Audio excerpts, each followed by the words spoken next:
halkani waa masaajidka deegaanka Sarmaantuke ee gobolka Cayn dhismaha masaajidkan oo in muddo halkan ka socday ayaa la soo gabagabeeyay masaajidkan waxaa dhisay qoyska Ilmo Cabdi Samad waxaana maanta si rasmi ah masaajidkan loogu wareejiyay cuqaasha culimo diinka iyo waxgaradka deegaanka Sarmaantuke masaajidkan ayaa maanta waxaa la dhigay roog aad u qurux badan waxaana la sameeyay minaarad iyadoo hore masaajidka dhismihiisa dhawaan loo soo gabagabeeyay Sheekh Yuusuf Cabdilaahi oo kamid ah guddiga gacanta ku haysay dhismaha masaajidkan ayaa halkan ugu horeyntii ka hadlay aynu ogeyn inuu khatinkiisii xafladeen u qabanay oo ay dhiseen usro ama qoys aad u qiimo badan oo ah Ilmo Cabdi Samad iyo caruurtooda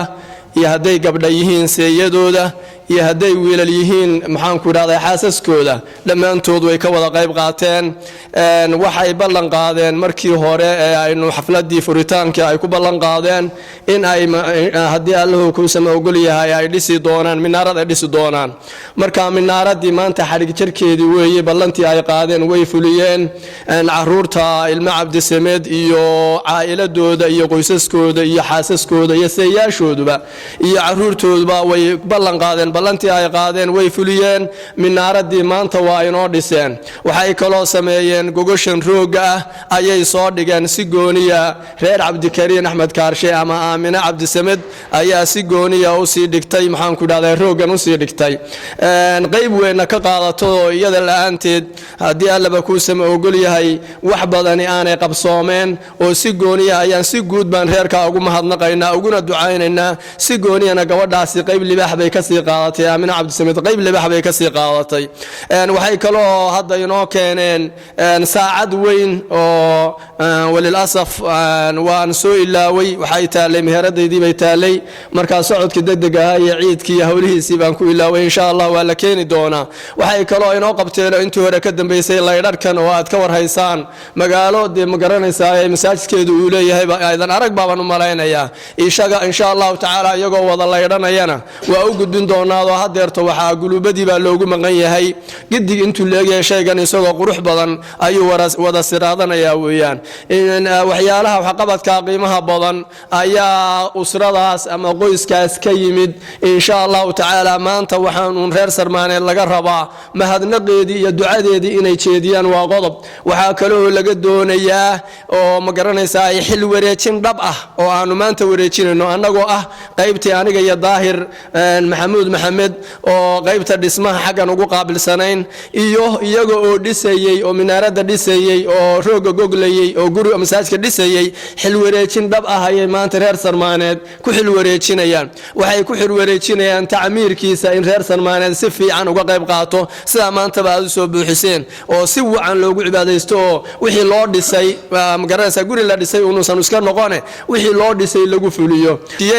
in ma garanaysaa ay laga gudoonto in iyagii loo duceeyo in ubadkooda loo duceeyo in mustaqbalkooda iyo aakhiradooda loogu duceeyo wanaag adduunkooda xifdi iyo caafimaad loogu duceeyo hadii Alla ku sama ogol yahay wixii ay ugu tala galeen hadii Alla ku sama ogol yahay sideedii loo fuliyo ayaa maanta xil wareejintaasi ay taado anaguna aan uga wakiilnahay loona duceeyo ducadana anaga u bilaabayna Ilaahay tabaaraka wa taala usrada iyo qoyska waxaan u weydiinaynaa adduun iyo aakhiraba wax lagu kunyado iyo badhaadhe iyo barwaaqo in Ilaahay uu siiyaan u weydiinaynaa Ilaahay waxaan u weydiinaynaa caafimaad iyo cimri dawiila iyo cisi fi daarina Ilaahay u weydiinaynaa Ilaahay waxaan u weydiinaynaa adduunka in Ilaahay ku xifdiyo gaalada iyo sharkeeda Ilaahay ka xifdiyo iimaankooda Alla u xifdiyo diintooda Alla u xifdiyo caafimaad Alla ku arsaaqo Ilaahay subhanahu wa ta'ala wanaag adduunyo wanaag aakhiraba uu isugu daro Ilaahay waalidiintoodii ay u baxsadeen in Ilaahay subhanahu wa ta'ala uu ugu naxariisto hore baynu u sheegno de aabahood iyo hooyadood ayay u dhiseen saas darteed in Ilaahay subhanahu wa ta'ala uu si gaarsiiyaan Ilaahay uga baryeena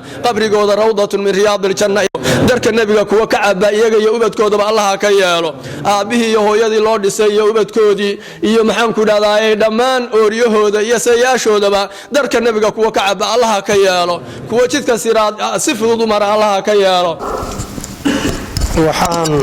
waxaan isina xusuus mudan oo insha Allah taala inaan u duceyno mudan bagcadda iyo reer maxamuud weyrax ama reer weyrax oo dhan ilaahay subxana wa tacaala ha barakeeyo intii dhimatana allah u naxariisto bagcadda loo bixiyey waalidkiina ilaahay subxaana wa tacaala ilaahay shafiic ha uga yeelo ilaahay subxaana wa tacaala qabrigiisa rawdatun min riyaadil janna allah uga yeelo ilaahay reexaantii iyo udugii carfiga jannada ha u furo qiiqa iyo qarmuunka iyo qaaca naareed ilaahay ha ka xijaabo maxamuud weyrax iyo ehelkii oo dhan inta kale nool xaaji yaasiin ugu mudan yahayna ilaahay caafimaad ha ku siiyo ilaahay ha ku siiyo ilaan bagcaddan la'aanteed waxba ma qabsoomayn iyo masaajidka qaybtii hore dadka ka wada qayb qaatadoo dhan ilaahay subxaanahu wa tacaala maalinta qiyaame kama habaabiyo alxamdulilaah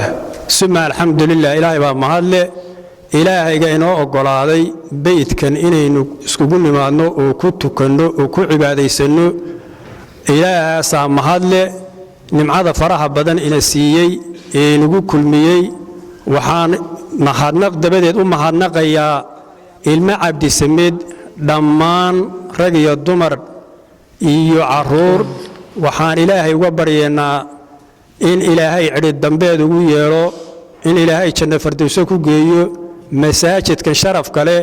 ee ballaadhan ee ayagu ballaadhiyeen ee ay qurxiyeen ee ay hadday tahay laydh hadday tahay haddii ilaahay kuu roon yahay minaarad hadday tahay gogol hadday tahay haddii ilaahay kuu roon yahay marawaxad hawsha faraha badan ka qabtay isku xidhka badan sameeyey hantida badan geliyey waalidkood u waqfay ilaahay waxaan uga baryaynaa in ilaahay janno fardowso ku geeyo marka hore waxaan u mahad celinaa ilaah baanu mahad celinaa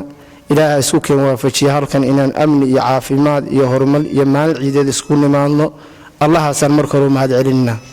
waxaan kale u mahad celinaynaa oon maanta u nimi inaan u nimaadno masaajidka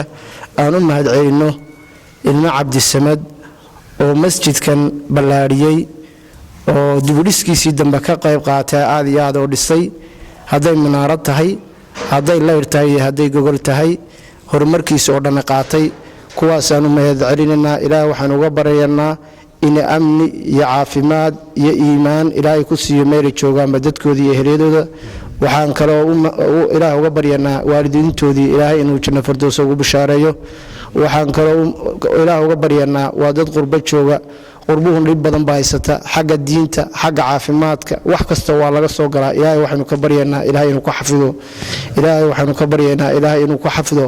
ilaahay dadkooda sida ay waalidiintooda uga qayb qaatay iyagana ilaahay waalidiintooda ilaahay sidaas leeg masaajidda ugu dhiso ilaahay inaguna waxaanu ka baryaynaa insha allah sidaas leeg kuwii gaadha ee horumarka iyo nidaamkaa sameeya ilaahay naga dhigo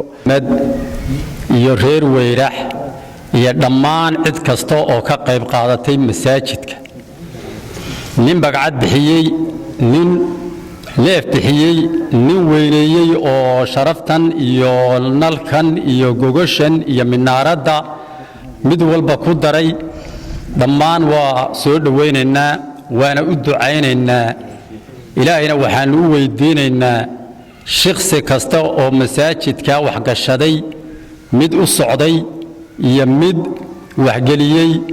ilaahay ajar iyo xasanaad inuu ka siiyo ilaahay inuu maalinta qiyaame ee la joogo ilaahay inuu ku xifdiyo oo ku ilaaliyo waxaan ilaahay uga baryaynaa ilmo cabdisamed iyo cid kasta oo ka qayb qaadatay masaajidkan hawshiisa in ilaahay dembigooda dhaafo miisaanka xasanaadka in ilaahay u saaro ilaahay aakhira iyo adduunkaba inuu ku kaalmeeyo wixii xuna ay ka baqayaan in ilaahay kaga nabadgeliyo wixii wanaagsan ay doonayaanna in ilaahay ku siiyo qurbay u badan yihiin qurbuhuna waa sidaa loo sheegayo waa dhib badan yahay in ilaahay gaalada ka xifdiyo in ilaahay gaalada sharkeeda ka xifdiyo dhibaatada gaalada in ilaahay ka celiyo aakhira iyo adduunkaba in ilaahay ku barakeeyo intaa ayaan ku soo masaajidkan aynu haddeer joogno waxaa laga yaabaa in 62 la soo aasaasay isagoo ama xoday iyo uun qoryo uun ah oo dushana laga yaabaa inuu waabka yahay anigu markaa kumaan tukan waxaan ku tukaday isagoo sarab yar iyo jingad yar oo aad u cidhiidhiya ah loona arkaya inuu ahaa masaajid wanaagsan oo masaajid tuulo ku yaalla u wacanba waxa uu soo maray isagoo la dhisay oo masaajidkan ka horreeyey oo qaybiba laga yaabay inay wax ka nool yihiin haddanba ayaa ku xigay maantana kanuu yahay anigu 3 masaajid dhammaan ku tukaday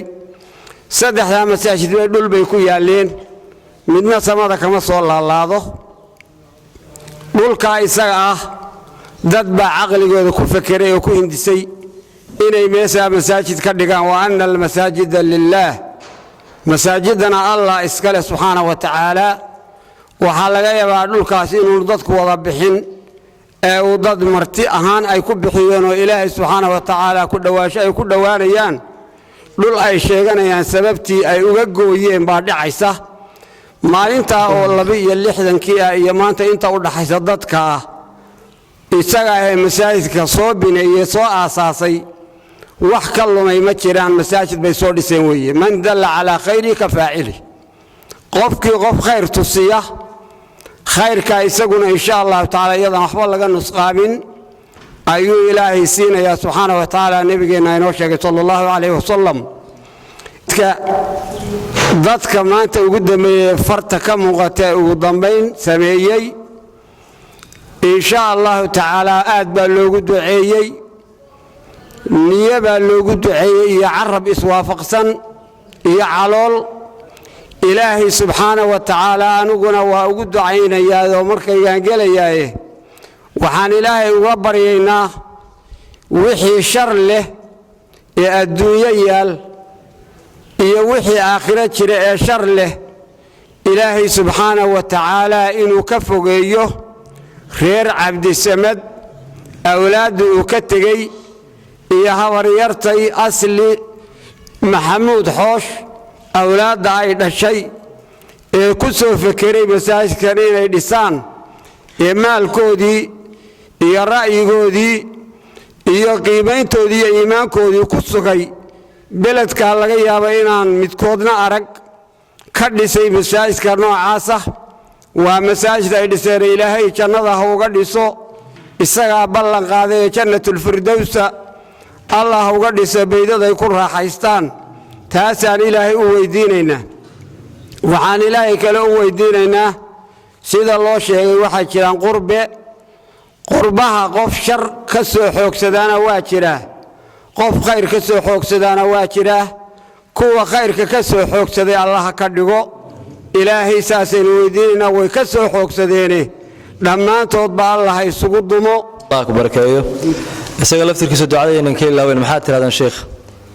aysan mudanayn sheekh in loo duceeyo isaga laftirkiisa insha Allah Allah barakeeyo isaga sheekh daahir ba labada Allah barakeeyo miisaankooda xasanaadka Allah u saar wixii khayr ah oo adduunyo aakhira jira Allah ku siiyo wixii shar ilaahay rabbi subhanahu wa ta'ala ka magan galayaan Allah ka magan galiyo kelmad